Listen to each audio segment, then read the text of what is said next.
Ian Arnold, Bringthenoiseuk.com, here with two of the guys from Francesqa. Hello. How's it going? Very good. Very good. So you're playing the Barfly tonight, sold out. Yeah. How's Good. it feel? You excited, nervous? Yeah, I think we're really excited. Bit of both. But I think it's good nerves. We're kind of just kind of really happy and excited that today in Birmingham, tomorrow is sold out. Like everyone who got a ticket, it's amazing. Like. And you've got the February tour now. Yeah. The dates are released. Any particular town you're excited to play? Newcastle. I'm massively excited about Newcastle is always good. Every time we go there, it's amazing.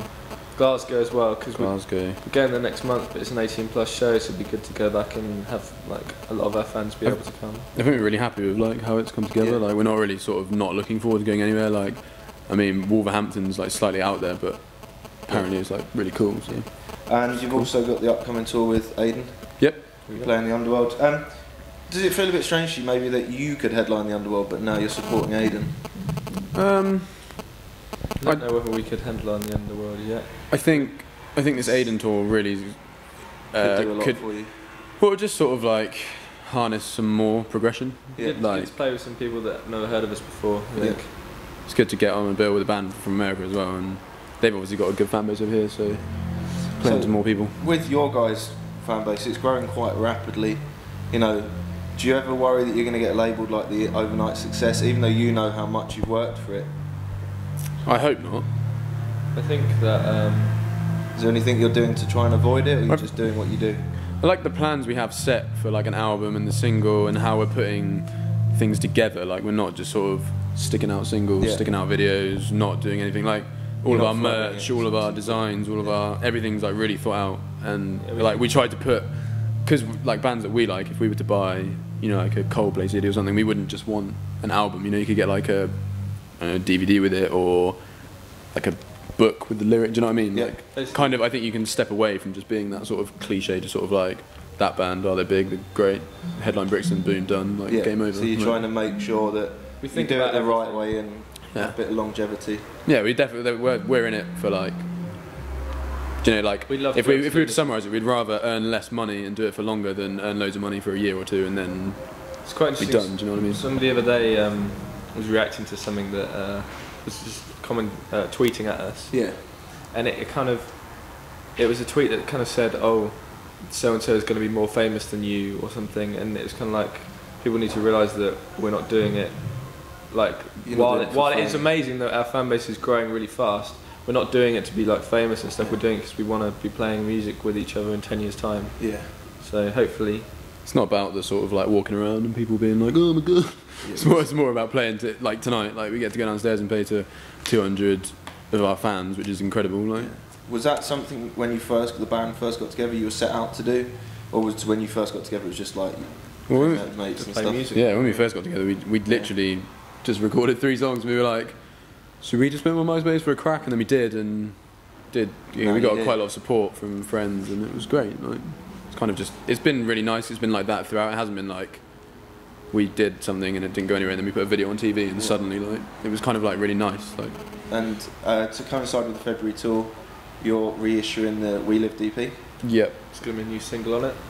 It's got loads of goodies all over it. It hasn't got a name. Hasn't got a name yet. We're recording it at the moment. The unnamed song. The unnamed. The unnamed single. Some acoustic versions of the current tracks on the EP, and it's got a bunch of video stuff all over it. DVD footage as well. Whole package, not just. We're kind of going all out on it, like, because if you've already bought the CD, then you're not gonna want to just buy it again. So we're gonna change up the artwork a bit, make it a bit more special, do limited print. It'll have extra tracks, extra videos. Like, it'll just have like a lot of footage on it. We just kind of want to round up the We Live cycle. Yeah. End of the tour, everything. Boom. At the end of that tour, then everything's kind of like cut off. Not cut. Do you know what I mean? Like that cycle's done, then we can do album and then coming out. Head in and write a new album. Have you got anything written down already? Any ideas in the bag? We've got quite a lot. Kind of half of it kind of almost ready. We're going to spend up until the end of January, after we come off tour with Aiden, just writing and go in the studio. Go back out after the February tour. Yeah. To do it properly, we're going to pre-pro in January, hopefully. Probably record in March and then release in the early summer, I think. Cool. So obviously you're headlining tonight and it's sold out. So that's a lot of bands have that as a goal. You know, even if for them it's a far off goal. What are your current goals? What are your what have you got left that you want to achieve? Almost tick the box. I mean, it's kind of like. Do you set yourself goals? It goes with like the goal would have been to sell out Barfly, but now we're doing it like the goal is to do Underworld or Garage. You know what I mean? Keep resetting the bar. We kind of set goals on everything. We're not the kind of people that don't set goals. They set goals for like writing and stuff. We're like, it needs to be this good. Like, it's not really a goal, but it's like it's sort of setting the standard high. We're our harshest critics. You know, we'll get in arguments, fights, everything.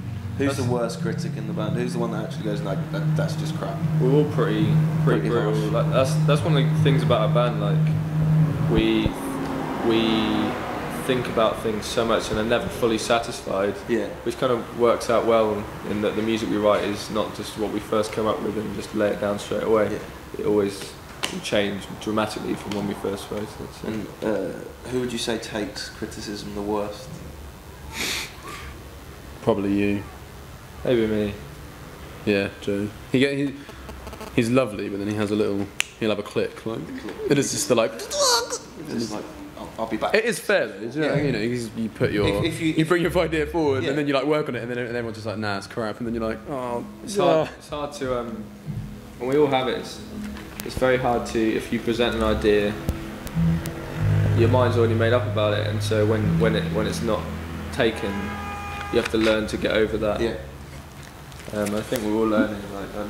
Maybe the worst moment, but we all have our moments. It's not like that. It works. It's not like literally we go to practice and Joe's a bane and he's screaming in the corner. It's just like. So, is there any sort of fears you have as a band? Thinking, please, I don't want us to turn out like that. I don't want to end up being that band. I think our main worries are just sort of like. You know, Ghosts did so well. Yeah. We didn't expect it to. Like, honestly, like we weren't ever like, let's record it, do a video, and then it's going to be wicked. Like, it just did really well. And you know, when you're putting out, amount of YouTube and stuff. Yeah, it just did ridiculous. And like putting out new material is always going to be like. You're just worried that it might. I'm not worried. Like, but I think every band get it where you kind of like, because you've seen what happened before. Yeah. You're like, is it going to happen again, or is everyone going to go, that's crap? But just don't want to put out anything bad. I don't think that's the biggest worry. I think we're alright. Are you worried that maybe if you get signed to, at some point get signed to a major and they try and change you, or are you going to sort of avoid that route? I don't think we'd let that happen at all. Despite whether we sign to a indie major or we don't sign, like we'll retain 100% creative. Like we care too much about it to just be like, there's the money. Like, do you know what I mean? Like that's what going back to what we were saying. We're not in it to like get a massive load of money and then just be like, cheers. It's like we're so critical of ourselves that we would never let someone else come in and be like, that's rubbish, that's rubbish. So you enjoy what you're doing. What would you say? You know, just final question. What would you say was your peak personally, each of you, of the year, of the career so far in the band? That, you know, hopefully tonight was going to be a peak. Yeah, I think. Tonight's quite it's sort of a year's hard work coming together tonight, which is wicked. Like, and after tonight, I would probably say tonight, but before this evening, Arts Fest was awesome. Arts Fest was wicked. Arts Fest, Kerrang. That was we didn't expect that at all. Like, I don't know if you saw any. It was insane. 2,500 people watching us, which is cool. They never expected. I thought it was literally going to be like 50 people on the barrier in this massive thing. It was amazing. Like, that was awesome. Pretty cool. Alright guys, well enjoy the show tonight. Thank you very much. And I'm sure we'll see you soon. Yeah, good man. Thank you.